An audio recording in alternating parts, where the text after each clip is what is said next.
Imagine this scenario. You just bought a multi-million-dollar piece of property. Oh, the dream, right? Exactly. You spent the last year designing and building your absolute dream home. You're sitting on your back porch, looking out over your pristine pasture, just enjoying the peace and quiet. That's perfect so far. It is, until one morning, a crew of roughnecks shows up with heavy machinery. Yeah, and they legally bulldoze your fence. Yes, they just tear it down and start drilling an oil well right in the middle of your view, and there's absolutely nothing you can do to stop them. I mean, all because you forgot to check a handwritten piece of paper filed in a county courthouse back in, like, 1890. Welcome to the reality of land buying in Texas. It is literally the ultimate nightmare for a new landowner. Yeah. And it happens because, people treat buying land like a two-dimensional transaction. Right, they just look at a digital map on their phone. Yeah, they see a square with a price tag, and they assume exchanging money for those coordinates means they are the undisputed king or queen of that castle. Which brings us to our mission for you today in this deep dive.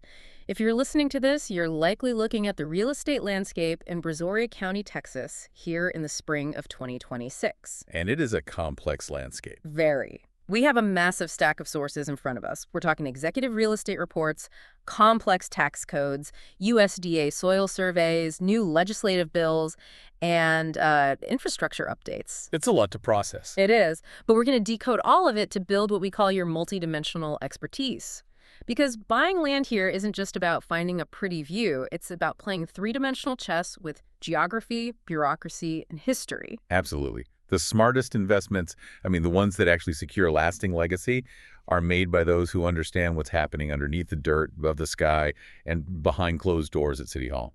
You really have to look far past the asking price to see the hidden layers. For sure. So let's unpack the very first layer, which is the current market reality. Looking through the latest real estate reports for March and April 2026, the numbers are telling a pretty fascinating story. What's standing out to you? Well, the average home value in Brazoria County is hovering right around $320,000.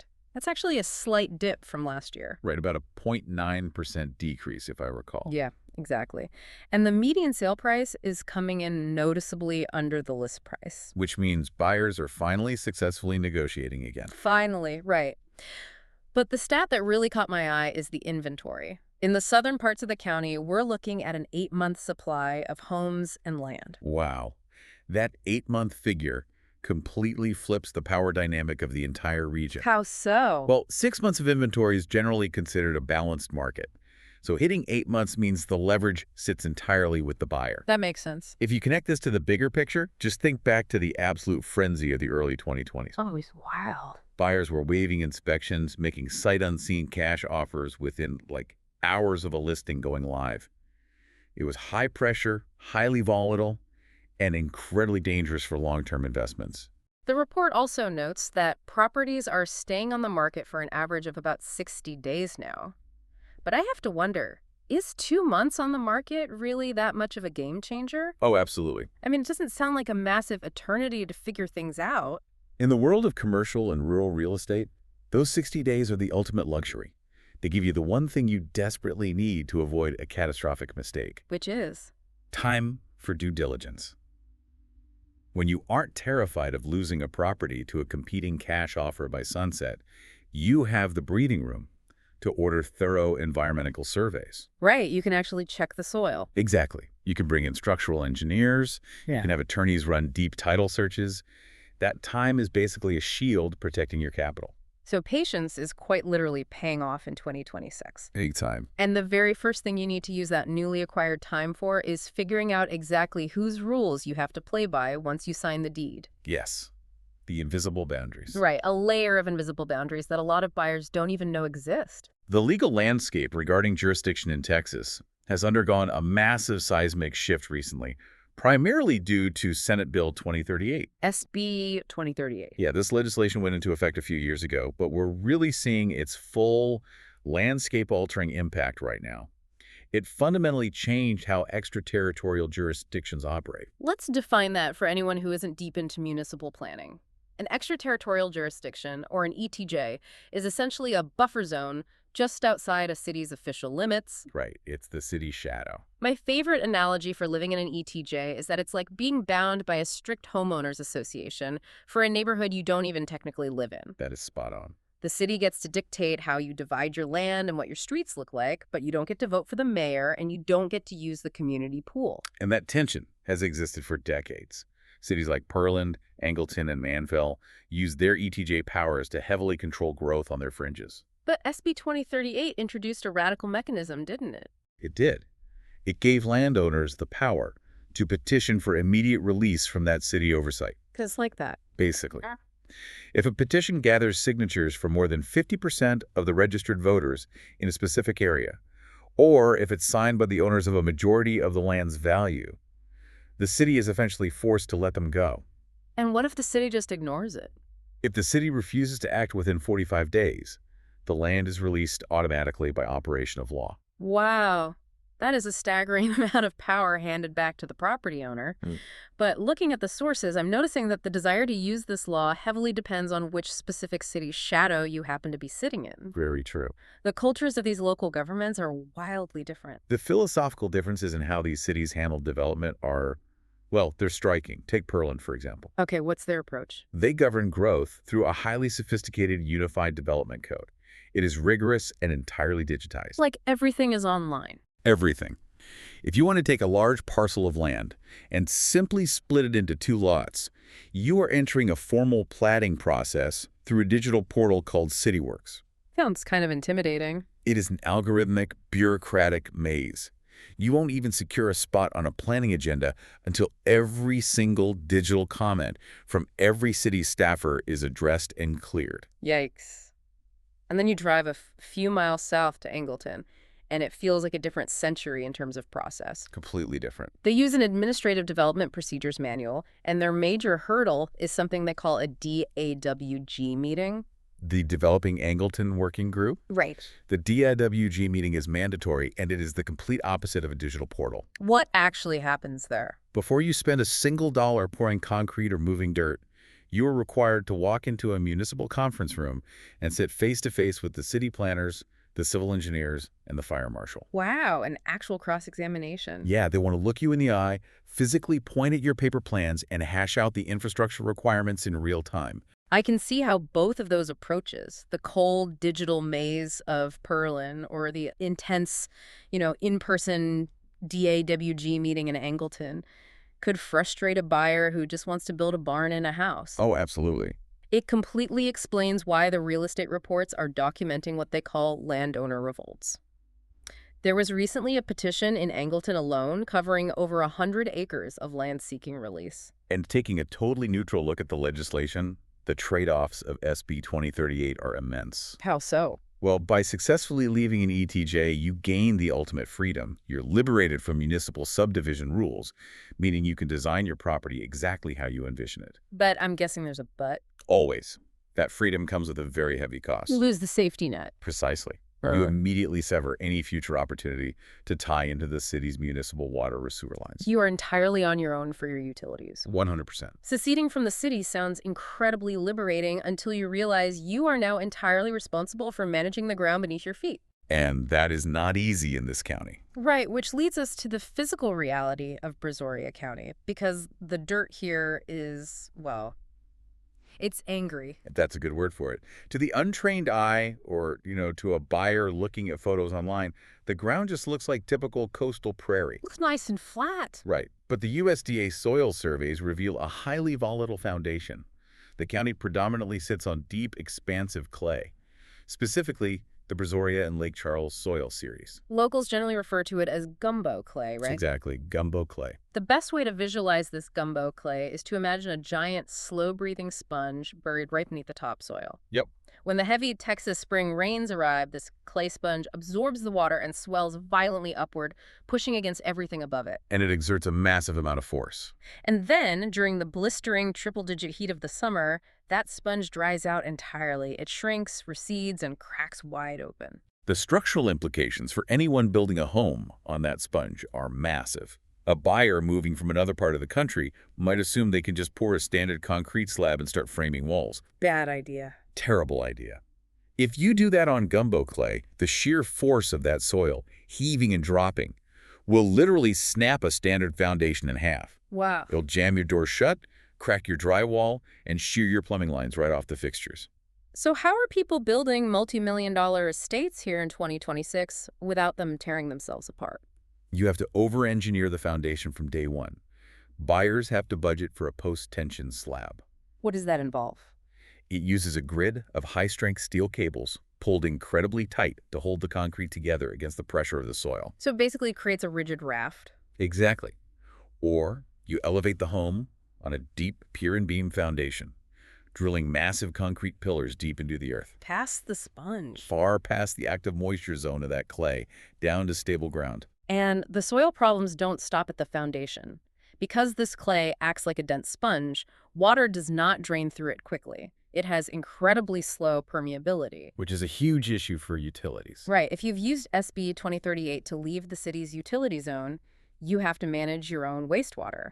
But standard septic tanks rely on the ground absorbing the effluent. And a traditional septic system will absolutely fail local health codes on this clay.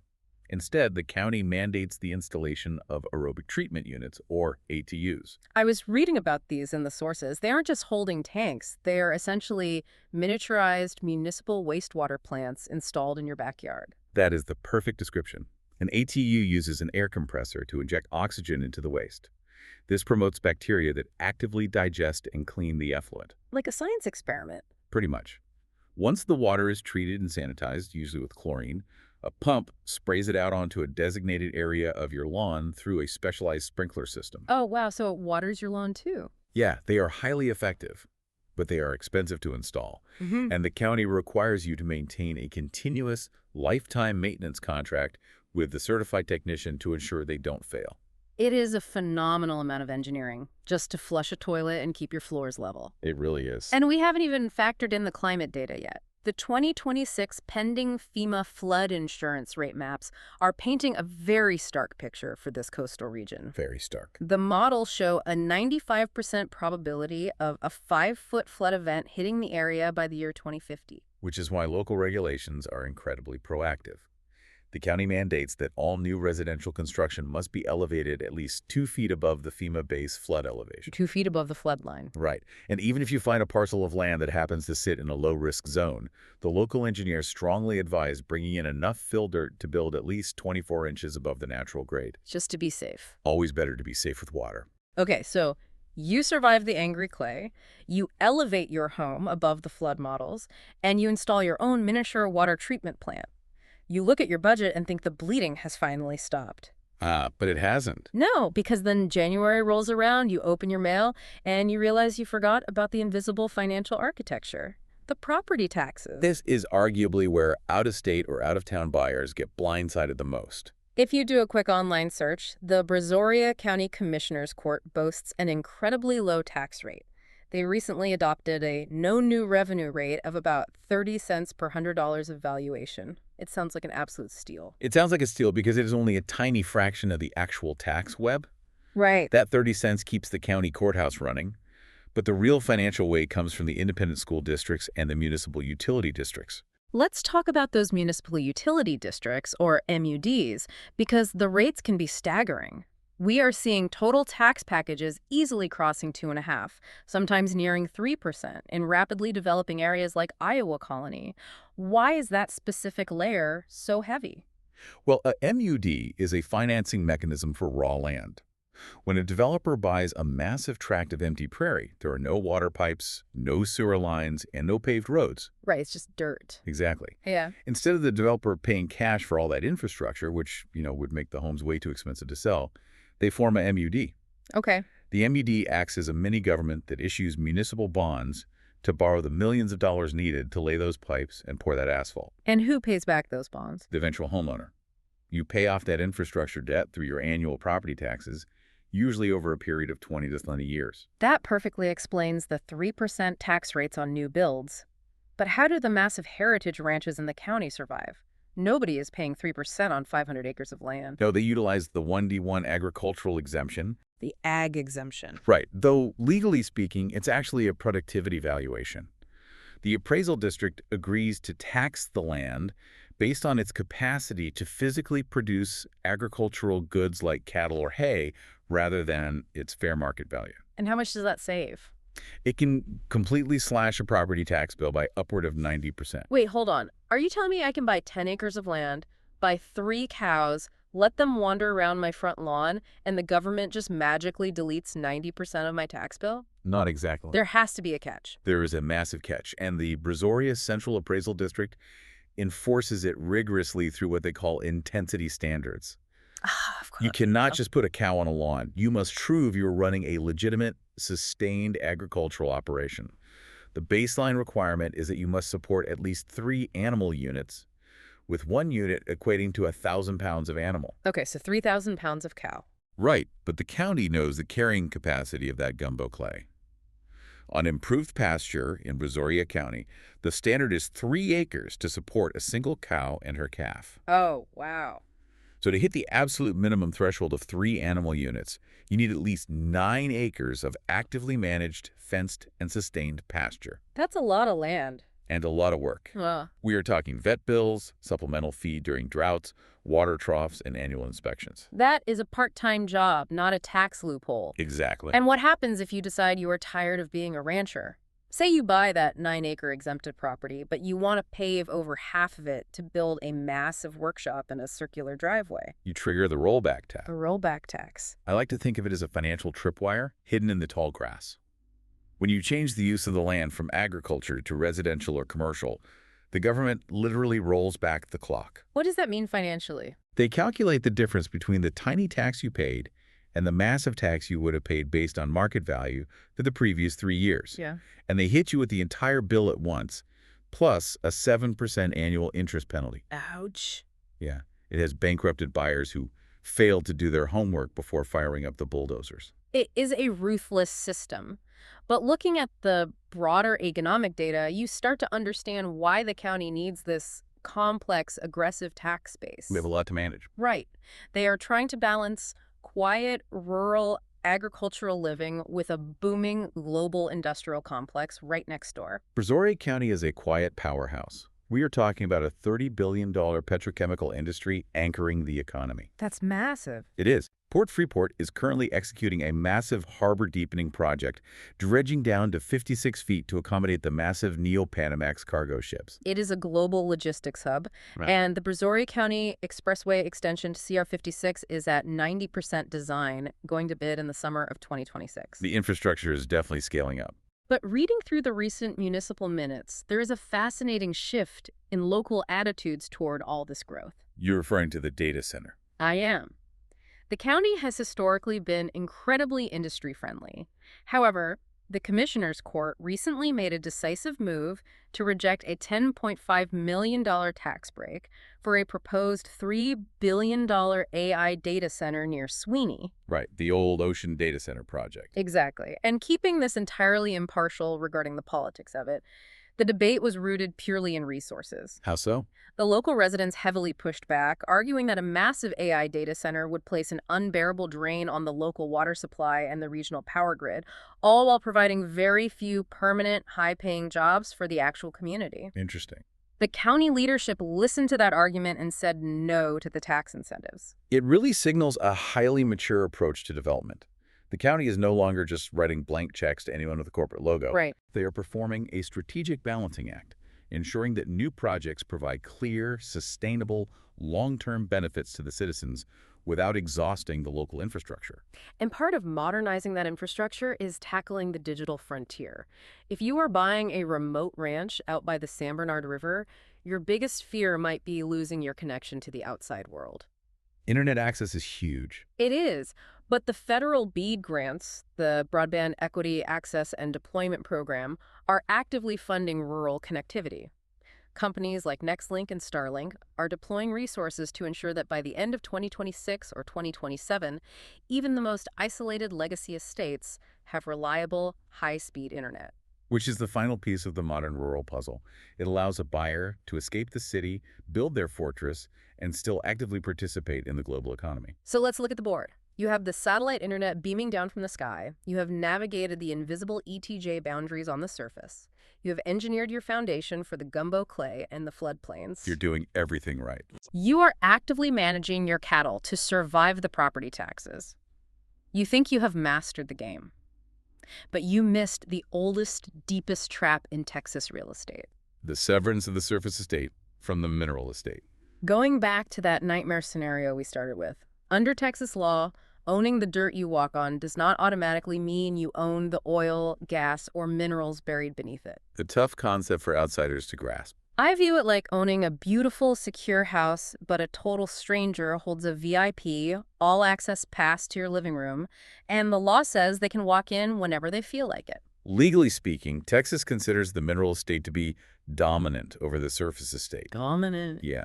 If a corporation or another family owns the mineral rights beneath your property, they have the inherent legal right to use as much of your surface land as is reasonably necessary to extract those minerals. No matter what you say. Right. They can drive heavy trucks through your pristine pasture, tear down your fences, and set up a drilling rig, regardless of your objections. How does a buyer possibly protect themselves from that?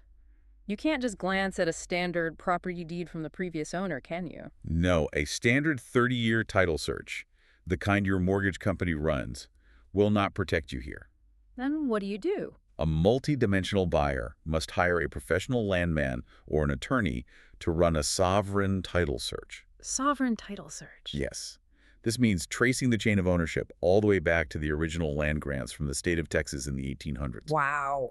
You are literally paying someone to read through cursive handwriting in dusty county ledgers to pinpoint exactly when and if the mineral rights were separated from the surface dirt. And if they were severed.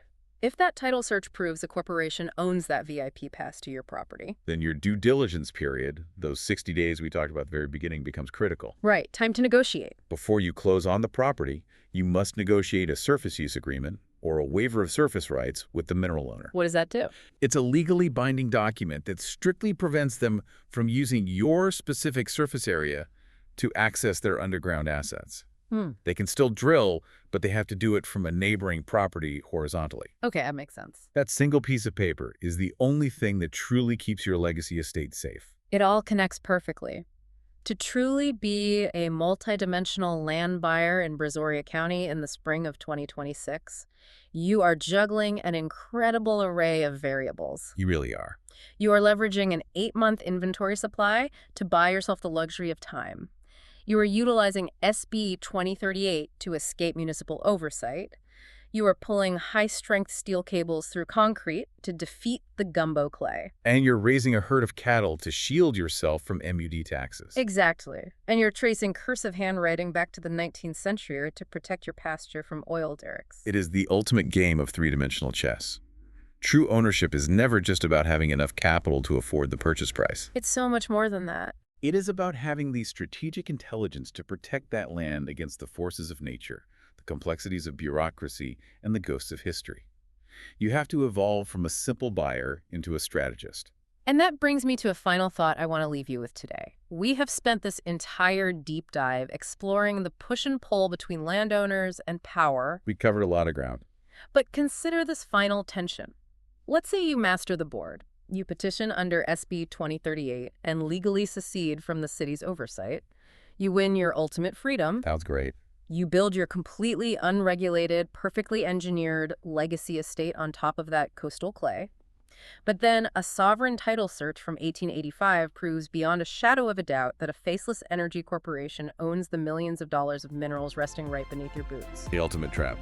Who actually holds the ultimate power over your land? Are you truly the king or queen of your castle, or are you just a temporary tenant sitting quietly on top of someone else's oil field?